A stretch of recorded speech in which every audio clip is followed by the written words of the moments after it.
अस्सलाम वालेकुम view students. आज मैं अपने चैनल पे फर्स्ट वीडियो लगा रहा हूँ इकोनॉमिक्स 402 मिड प्रिपरेशन की। ठीक है, इसमें आपको मैं बताऊँगा कि कौन से मेन चैप्टर्स और कैसे आपको बग़ैर वो क्या कहते हैं बग़ैर डायाग्राम्स के आप कैसे तैयारी कर सकते हो। और वर्चुअल यूनिवर्सिटी में ज़्यादातर डायाग्राम्स नहीं आती। इकोनॉमिक्स 402 में डायाग्राम एक बड़े सवाल में आती है और दो छोटे सवाल में। तो आप ये डायाग्राम्स के बगैर कैसे इस पेपर को और इस बुक को जो है ना प्रिपेयर करोगे। मिड की जो चैप्टर्स हैं 1 to 18, तो मैं आज आपको उसके बारे में बताऊंगा कि कौन कौन से मेन चैप्टर्स हैं और कौन कौन से इसमें टॉपिक्स होंगे और कौन के कहाँ कहाँ से आपने यहाँ पे जो डेफिनेशंस है वो उठानी है। सबसे पहले जो है लेसन नंबर 1 है, इसको आपने थोड़ा सा ना इसकी जो डेफिनेशन है micro economics versus macro economics, ये जो है ना इसका डिफरेंस आपने मालूम करना है। ये डिफरेंस जो है ना इसका आता रहेगा, उसमें क्या कहते हैं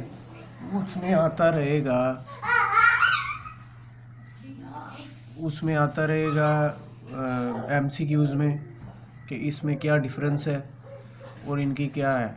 ठीक है, इनका जो माइक्रो इकोनॉमिक्स का है when consume how are choose what to buy. ठीक है, और ये एग्रीगेट इशू पे मैक्रो इकोनॉमिक्स का वो होता है, मतलब कि इन्फ्लेशन, अनएम्प्लॉयमेंट, इकोनॉमिक ग्रोथ। तो आगे से आपको इसके बारे में इनकी दोनों की आपने डेफिनेशन याद करनी है और ये जो डेफिनेशंस है ये याद करनी है। ये आ जाता है व्हाट इज़ मार्केट, इनकी डेफिनेशन याद करनी है बस।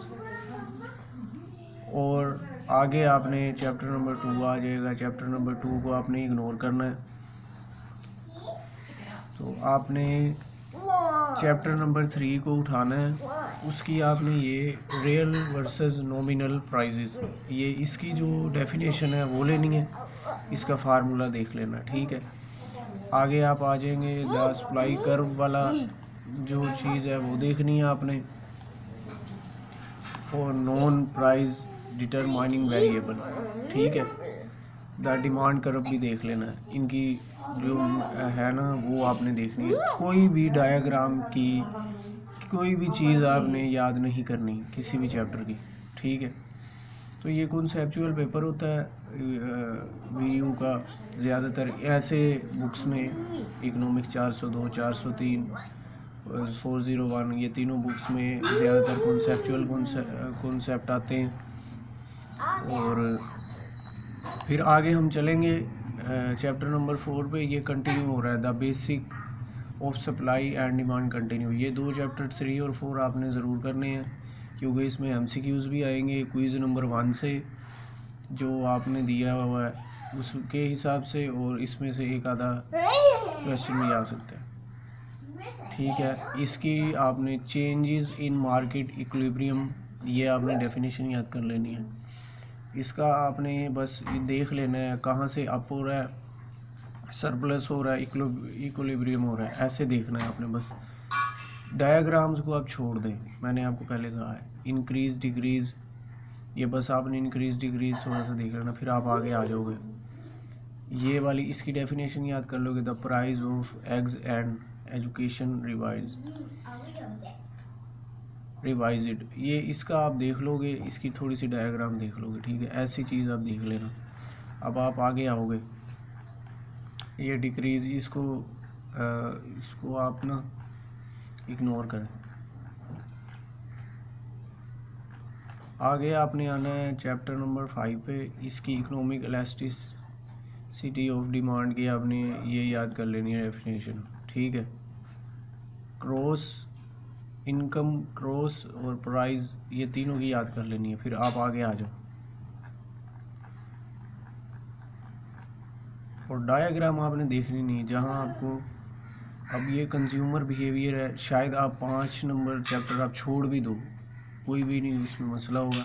लेकिन उसका MCQs आ सकता है आपको, क्योंकि उसमें जो चीज़ बता रहे हैं ना वो यही बता रहे हैं कि इसमें प्राइस इलास्टिसिटी और क्रॉस डिमांड इनकम, मतलब कि ऐसे ही बना देंगे कि इसमें क्रॉस होगा, अगर ये कर देंगे क्रॉस होगा नॉर्मल गुड्स सुपीरियर गुड्स ऐसे में हो गया तो ये इस चीज़ में डाल देंगे।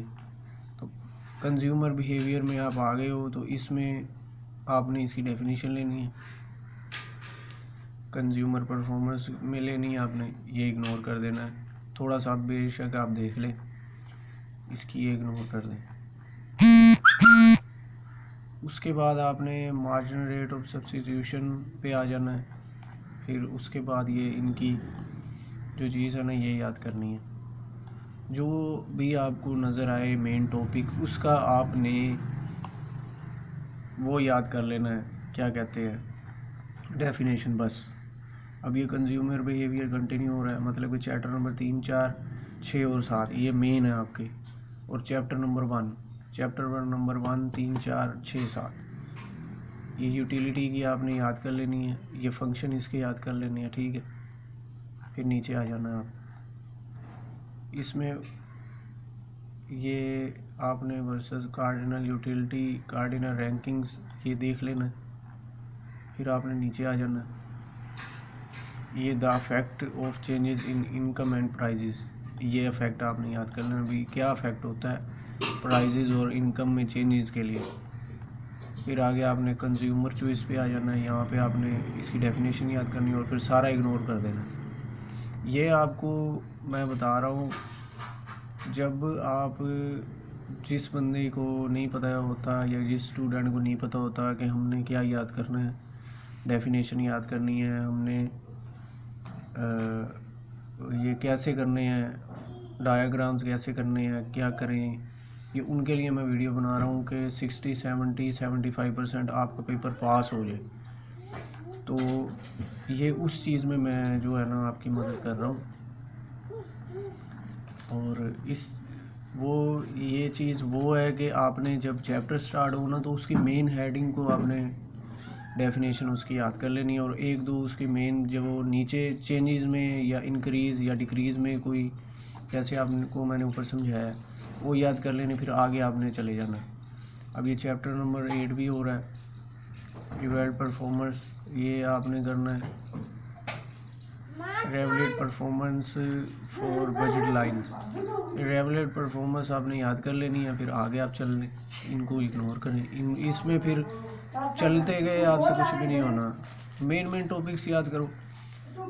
अब ये चैप्टर नंबर 9 है, marginal utility and consumer choice. Marginal utility है, फाइनल में भी एक है टॉपिक बीच में आता है वो भी है, लेकिन इसको आप थोड़ा सा देख लेना, इसकी डेफिनेशन बस बकाया आप चैप्टर नंबर जो है ना 10 पे आ जाएं। अब चैप्टर नंबर 1, 3, 4, 5, 6, 7 और 8 ये हो गया आपके 7 चैप्टर। अब आपने इंडिविजुअल एंड मार्केट डिमांड पे आना है, प्राइस चेंजेस की आपने जो है ना डेफिनेशन या इसका मेन टॉपिक याद करना है। फिर ये 2 important properties of demand curves ये आपने याद कर लेना, ठीक है। इनकम चेंजेस कैसे होती है, normal good versus interior good, इस चैप्टर को आपने देखना है। फिर आपने नीचे आ जाना है, यही वाला कंटिन्यू हो रहा है, जहाँ पे कंटिन्यू लिखा आता है वो आपने चैप्टर छोड़ना नहीं है, उसमें से पेपर ज़रूर आता है, क्योंकि वो मेन और उसमें ज़्यादातर पूरा जो चैप्टर का एक का निज़ाम है ना वो आगे पीछे जब तक वो टोटल ख़त्म ना हो उसका एंड तक वो देखे।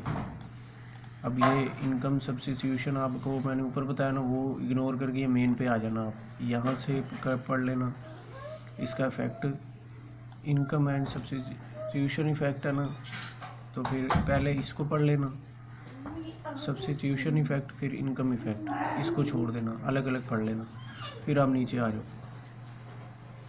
ये भी इग्नोर कर दें, ठीक है। आपने अगले चैप्टर पे आ जाना 12 में, वो मेन पढ़ लिया, द एग्रीगेट डिमांड और वेट, ये आपने जो है ना थोड़ा सा इसका देख लेना है, फिर आगे आपने आ जाना। An exam the value of, ये बस वैसे ही आपने ये वाला फिर उठाना है। नेटवर्क एक्सट्री वाला ये जो है बड़ा, ये आपने उठाना है और ये आपने इसकी डेफिनेशन और ये वाला फैक्ट भी याद कर लेना। मेन मैं जो आपको बता रहा हूँ, आगे जो इसकी वो हो रही है ना, ये पेपर में आएगा भी नहीं, ये चीज़ आएगी भी नहीं जो ये दिखा रहे हैं। ये 10 स्नोब फैक्ट भी आप याद कर लेना, द ब्रांड वैगन फैक्ट भी आप याद कर लेना। अब ये चॉइस अंडर अनसर्टिनिटी आ गया है,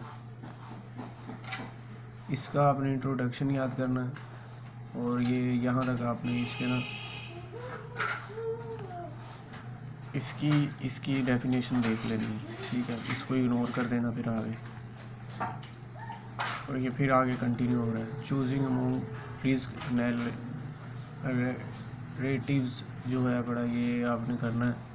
मैं जल्दी में बोल रहा हूँ इसलिए मेरे से ना ये सही तरह नहीं बोला जा रहा।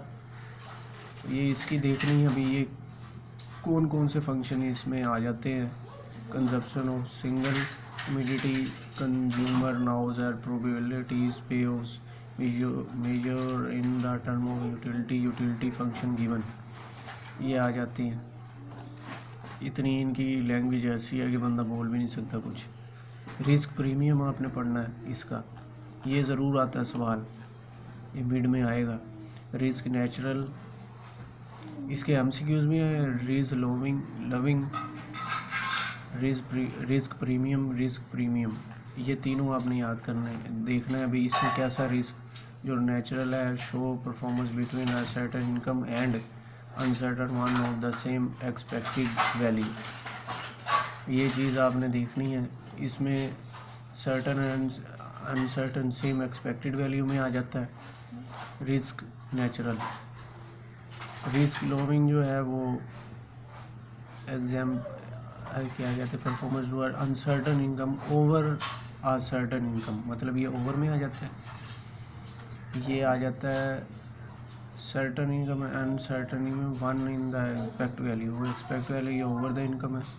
ये premium money the risk awareness person would pay the avoid taking a risk, ये ऑल ओवर रिस्क में से हो जाता है। ये आपने ज़रूर पढ़ना है, इसमें आता है एमसीक्यूज या वो। चैप्टर नंबर 15 पे आ जाएंगे। चैप्टर नंबर 15 पे इसमें ये देख लेंगे रिड्यूसिंग रिस्क 3 वेज और consumer attempt the reduce risk are diversification insurance obtain more information, ये आपने देखना है। ये इनकी तीनों की जो है ना कर लेनी है आपने, ये इसकी इंश्योरेंस स्टॉक मार्केट और इसकी भी डेफिनेशन, इनकी सबकी डेफिनेशन देखनी है आपने। फिर आप नीचे आ जाओगे, प्रोडक्शन पे आ जाओगे, चैप्टर नंबर 16 पे। आपने चैप्टर नंबर 10 से लेकर 18 तक बिल्कुल भी ये भी करके याद करना, क्योंकि 60% 50-60% इन चैप्टर में इस पेपर आएगा। और जो मैंने 10 के पीछे आपको बताए हैं 5 और 6 7 8 और 1 3 4, ये आपने याद करना है और आपका पेपर हो जाएगा। और सिर्फ इनकी डेफिनेशन मेन टॉपिक को आप देखना है, ये क्या कर रहा है क्या नहीं कर रहा, आपका हो जाएगा। Category of inputs factor of production labour material capital, ये आपने देखना है। इसकी मेन इंट्रोडक्शन देखनी है प्रोडक्शन की, प्रोडक्शन कैसे होती है, और रॉ मटेरियल वगैरह आ जाते हैं बीच में, सब कुछ आ जाते हैं। फिर ये प्रोडक्शन कंटिन्यू है, इसका भी ये प्रोडक्शन 2 वेरिएबल प्लस इनपुट्स, इसका आ जाता है। इनकी डायग्राम आपने शायद फार्मूले आप देख लो जिस चीज़ का है, अगर देख सकते हो। डायग्राम तो बिल्कुल इग्नोर करो, वो तो आपको आएगी ही नहीं, इतना टाइम नहीं होता, इसको आप इग्नोर करो। इंट्रोडक्शन थ्योरी ऑफ, इसका बस डेफिनेशन याद कर लेना बस। बकाया आपने 10 से 17 तक और चैप्टर नंबर 1 3 4 6 7 8 ये हो गए 6 और 10 11 12 13 14 15 16 17 13 चैप्टर आपके हो गए। 7 8 और 6 14 चैप्टर हो गए। 4 चैप्टर आप इग्नोर कर दो। ये आपकी मिड की प्रिपरेशन जो है ना, वो सही तरह मैंने आपको बता दिया क्या क्या करना है। और 70-75% आपका पेपर ऐसे ही होगा, इतनी डायग्राम्स, अगर किसी की डायग्राम आ भी गई तो फिर भी आपको पता नहीं चलेगा भी क्या है, इतना टाइम नहीं होता किसी के पास। और वर्चुअल यूनिवर्सिटी कॉन्सेप्चुअल पेपर देती है ज़्यादातर इन चैप्टर की। अब मैं ये आपको बता रहा हूँ, आप यही समझोगे कि ये जो बता रहे हैं इसका ना, ये कह रहे हैं कि इस पेपर नहीं आएगा conceptual. Virtual university conceptual paper उठाएगी और ऐसे ही स्टूडेंट को बताएगी। और आप मुझे कमेंट्स में आके बेशक कह सकते हो या कुछ भी कह सकते हो कि अगर ऐसा ना हुआ तो वो वीयू अपनी तरफ से ही देती है क्वेश्चन ज़्यादातर, तो हम इसमें कुछ भी नहीं कर सकते। हमने बस ये बताना है कि आपने मेन टॉपिक का प्रोडक्शन है ना, इसकी इंट्रोडक्शन याद करनी है। वो आपसे कुछ भी प्रोडक्शन इस चीज़ में आप अगर करो तो क्या होगा, तो आपने प्रोडक्शन बतानी है। आप ये नहीं बताना कि इस चीज़ में क्या है, वो ऐसे भी पूछ लेते हैं। ठीक है।